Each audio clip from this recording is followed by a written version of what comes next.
Hi beautiful people, welcome back to my YouTube channel. This is me guys with Sun and you are watching Sun Non-Stop. तो guys दोबारा से एक नई अच्छी amazing fantastic किस्म की वीडियो लेकर आ चुके हैं। तो फटाफट से लाइक सब्सक्राइब एंड शेयर कर दीजिएगा। और आज की जो हमारी वीडियो है उसका टाइटल है व्हाई दिस काला हिरन movie will haunted Salman Khan for ever. तो काला हिरन करके एक मूवी जो है उसका ट्रेलर जो है वो रिलीज हुआ। उसको देख के जो सलमान खान के जो है ना वो क्या उसे कहते हैं कि होश उड़ गए, आप इस तरह से जो है वो बोल सकते हैं।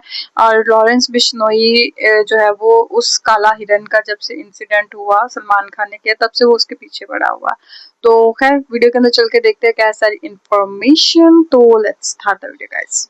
आज सच में पता चल गया कि सच बोल है, वरना एक 28 साल पुराना केस 2026 में आकर इस तरीके से सलमान खान के गले की हड्डी बन जाएगा, ये किसी ने सपने में भी नहीं सोचा होगा। माय लॉर्ड, 2 अक्टूबर 1998 की दरमियानी रात शिकार 2 काले हिरन। हुआ ये कि हाल ही में काला हिरन द बैटल फॉर लेगेसी नाम की एक फिल्म का ट्रेलर रिलीज हुआ और ट्रेलर में साफ साफ दिख रहा है कि ये फिल्म किस इंसिडेंट पर बनी है और किस एक्टर के धागे खोलने वाली है। अगर तुम लोगों में दम नहीं है तो मुझे अभी क्लियर बता दो, मैं ये देश छोड़ के चला जाऊंगा हमेशा के लिए, मगर बिश्नोई गैंग के हाथ सड़कों पे कुत्ते की मौत नहीं मरूंगा। मूवी के मेकर से सिर्फ एक ही विनती है कि भाई साहब इस फिल्म को बनाने के बाद आप फुटपाथ पर मत आना, नहीं तो क्या होगा आपके साथ कोई नहीं जानता। अब देखिए फिल्म का ट्रेलर आते ही मानो एक पूरी की पूरी लॉबी इसके खिलाफ एक्टिव हो गई। तो सलमान खान की टीम इसको बैन करवाने के लिए तुरंत दिल्ली हाई कोर्ट पहुंच गई और पेटिशन दायर कर दी कि फिल्म की रिलीज और प्रमोशन पर रोक लगाई जाए। सलमान खान की टीम का कहना था कि ये फिल्म उनको डिफेम कर रही है। Salman Khan has approached the Delhi High Court now, seeking interim relief against the makers. Salman Khan के खिलाफ कौन खड़ा हो गया? He's seeking an ad interim injunction Interesting, restraining यार the film's देखेंगे ये भी। producers and other persons associated with this project from producing, promoting, distributing, exhibiting, streaming or releasing the film altogether. अब देखिए इस पर कोर्ट ने कहा कि भाई जो फिल्म बनाने वाले हैं उनका पक्ष भी सुनना पड़ेगा। तो सलमान खान की टीम इस पर इतनी डेस्परेट हो गई कि वो बार बार यही कहती रही कि उनको इमीडिएट रिलीफ दिया जाए। खैर काफी हाथ पैर मारने के बाद भी फिल्म पर फिलहाल कोई रोक नहीं लगी है और अगली सुनवाई 19 जून को रख दी गई है। अब देखिए असली सवाल ये नहीं है कि फिल्म बैन होगी या नहीं, अच्छी होगी या नहीं, या फिर ये फिल्म कितना पैसा कमाएगी या फिर पूरी तरीके से पिट जाएगी। असली सवाल यह है कि बॉलीवुड का इतना बड़ा सुपरस्टार एक इतनी छोटी सी फिल्म से इतना क्यों बौखला रहा है। यानी कि एक ऐसी फिल्म जिसके बजट का अंदाजा आप इसी बात से लगा लीजिए कि इसका थंबनेल तक चैट जीपीटी से बनाया गया है। और इसका जवाब बहुत सीधा सा है, क्योंकि यह फिल्म एक ऐसी इंसिडेंट को वापस सबके सामने लेकर आएगी जिसे सालों तक बहुत जोर लगाकर, बहुत पैसा खर्च करके छुपा दिया गया। और ये तो मेरे जैसे इनका बजट भी सुनने हैं जीरो। क्या हुआ था वो एक एक करके बताता हूँ। एक्चुअली सितंबर 1998 में जोधपुर में हम साथ साथ है फिल्म की शूटिंग चल रही थी।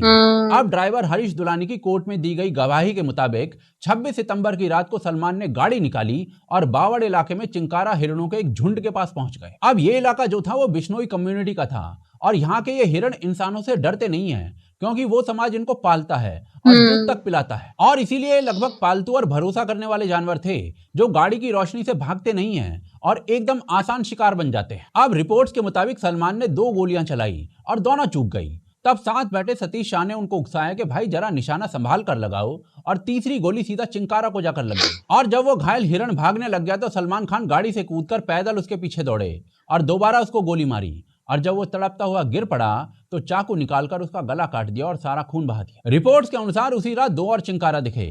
सलमान खान ने फिर से गोली मारी और एक को घायल कर दिया और फिर उतरकर उसका भी गला काट दिया। दोनों हिरणों की लाशें गाड़ी में डालकर होटल ले जाई गई, जहां रात 2:30 बजे स्टाफ को नींद से उठाकर किचन खुलवाया गया, हिरणों को साफ करवाया गया, उनको पकवाया गया और फिर पूरी रात इनकी पार्टी की। और अब सबसे घटिया हिस्सा सुनिए। अगले दिन 27 सितंबर को ड्राइवर दुलानी ने गाड़ी से खून और धूल को धोया और गाड़ी को फिर से तैयार कर दिया शिकार के लिए। लेकिन उस दिन सलमान ने गोली नहीं चलाई। ड्राइवर दुलानी की गवाही के मुताबिक उस दिन सलमान खान ने सिर्फ गाड़ी को हिरणों के पीछे दौड़ाया और लगातार तब तक दौड़ाते रहे जब तक कि वो बेजुबान जानवर भागते भागते थककर चूर नहीं हो गए या फिर जब वो और भाग ही नहीं सके। यानी कि भाई साहब के लिए मारना भी एक खेल था और थका थका कर तड़पाना भी एक मनोरंजन था। और फिर उसी रात लौटकर एक और चिंकारा को मार दिया गया। लेकिन ये सिलसिला यहीं पर रुका नहीं और 1 अक्टूबर को पूरी स्टार कास्ट यानी कि सलमान खान, सैफ अली खान, सोनाली बेंद्रे, तब्बू, नीलम फिर से सब निकले और 2 ब्लैक बक और मार गिराया। लेकिन इस बार बिश्नोई नाम के एक आदमी ने इनको देख लिया और इनकी जिप्सी का पीछा किया, क्योंकि ये लोग उनके घरों के बहुत करीब तक पहुंच गए थे और यही वो शिकायत थी जिसके आधार पर सलमान खान के खिलाफ केस दर्ज हुआ था। 12 अक्टूबर को सलमान खान कुछ दिन के लिए जेल भी गए थे इस मुद्दे में और इसके बाद 2006 में ट्रायल कोर्ट ने सलमान खान को इस केस में कल्प्रिट भी ठहराया था और सजा भी सुनाई थी। और इस सजा का सबसे बड़ा आधार ड्राइवर हरीश दुलानी की गवाही बनी थी, जिसने कोर्ट के सामने साफ साफ कह दिया था कि सलमान खान ने खुद गाड़ी चलाई थी, खुद हिरण को मारा था और खुद उतरकर उसका गला काटा था। लेकिन इसके बाद जो हुआ ना, उस पर गौर कीजिए, क्योंकि इस केस का जो सबसे अहम गवाह था यानी कि हरीश दुलानी, वो इस सजा मिलने के बाद अचानक से गायब हो गया। बाद में उसने मीडिया को बताया कि उसके परिवार को धमकियां मिल रही थी और उसके घर के बाहर अनजान लोग मंडरा रहे थे, इसीलिए डर कर वो शहर छोड़कर चला गया। उसने एनडीटीवी से साफ साफ कहा कि मैं भगोड़ा नहीं हूं, मेरे पिता को धमकियां मिल रही हैं, इसलिए मैं डर गया था और अगर मुझे प्रोटेक्शन मिलता तो मैं बयान देता। आप चाहेंगे कि बस जो ब्लैक बक का केस है उसमें आपको सुरक्षा मिले? सुरक्षा तो जान का तो खतरा है ना। आप गवाही देने को तैयार हैं उसमें? कोर्ट बुलाएगी तो जाएंगे साहब। नहीं, पर सुरक्षा भी चाहिए ना। हाँ, सुरक्षा भी तो चाहिए ना। और साथ में ये भी कहा कि आज भी वो अपने इसी बयान पर कायम है कि सलमान ने खुद हिरण को मारा था। वो कायम जाएंगे हो? जाएंगे। नहीं, उस पे कायम हो? हाँ, उस पे तो कायम है, तभी तो मैं कोर्ट में पेश हो रहा हूँ ना। जा ही रहा हूँ, टाइमो टाइम जा रहा हूँ और मेरे को भगोड़ा कोशिश किया, कहाँ भगोड़ा हूँ, पेश तो हो ही रहा हूँ ना मैं। और भाई साहब, ये कोई अकेला गवाह नहीं था।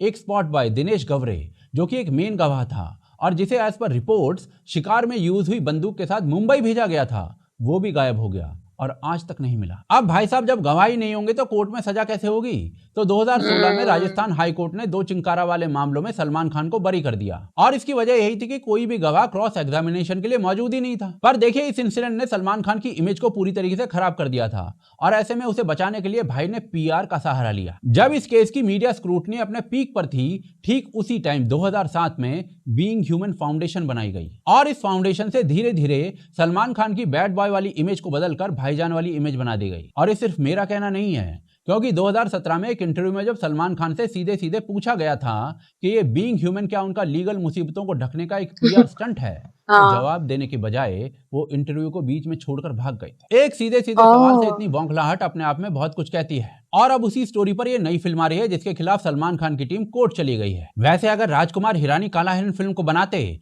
तो फिल्म के अंदर ये दिखाया जाता कि काला हिरन सलमान खान के पास आया, बंदूक छीनी और खुद अपने माथे पर रखकर ट्रिगर दबा दिया। एनीवेज, मीडिया इंडस्ट्री और 1998 की उस रात को क्या हुआ था, उस कहानी को इतना पीछे धकेल दिया कि नई जनरेशन को पता ही नहीं है कि असल में हुआ क्या था। लेकिन एक कम्युनिटी थी जो ये कभी नहीं भूली और वो थी बिश्नोई। और इसी कारण से लॉरेंस बिश्नोई भी सलमान खान के पीछे पड़ा हुआ है। और दूसरी तरफ ये नई फिल्म भी इस पूरे मुद्दे को दोबारा से खोल रही है एंड यही वजह है कि सलमान खान इतने डेस्परेट होकर इसको रुकवाना चाहते हैं, क्योंकि उनको पता है कि एक बार ये कहानी दोबारा से घर घर पहुंच गई तो सब भाईजान वाली इमेज खराब। लेकिन भाई साहब, मेरा कहना यही है कि सलमान खान इस फिल्म को रोककर असल में अपना ही नुकसान कर रहे हैं, क्योंकि अगर वो चुप रहते तो शायद ये फिल्म भी बाकी छोटी फिल्मों की तरह आती और चली जाती। लेकिन इतने बड़े सुपरस्टार का इसके पीछे कोर्ट तक भागना खुद ये बताता है कि कहीं ना कहीं ऐसा है जो वो दबाए रखना चाहता है। मुझे लगता है कि आज की ऑडियंस उतनी फुद्दू नहीं है, वो इस फर्क को समझती है कि कौन सच से भाग रहा है और कौन सच के साथ खड़ा है। और शायद यही वजह है कि ना इस बार कोई पीआर काम आएगा ना वकीलों की आर्मी,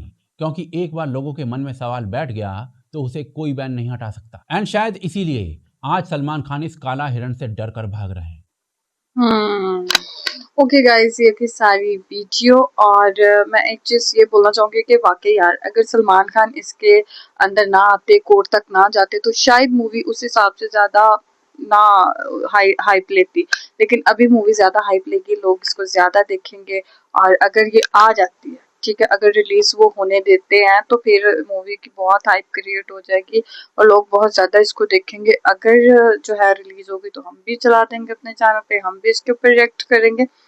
बाकी जो सीन है ना लॉरेंस बिश्नोई का, तो वो तो कहता है कि या तो ये हमारे उधर मंदिर में जाके बिश्नोई के या तो सॉरी बोले और या तो फिर ये जो है ना मरेगा, मतलब ये इस तरह के वो बयान देता है बिश्नोई। तो आपका क्या कहना है गाइस कि सलमान खान के साथ नाइंसाफी हो रही है, गलत हो रहा है, उसने सही किया कि या लॉरेंस बिश्नोई ठीक है? तो जरूर कमेंट बॉक्स के अंदर बताइएगा, लाइक सब्सक्राइब एंड शेयर कीजिएगा।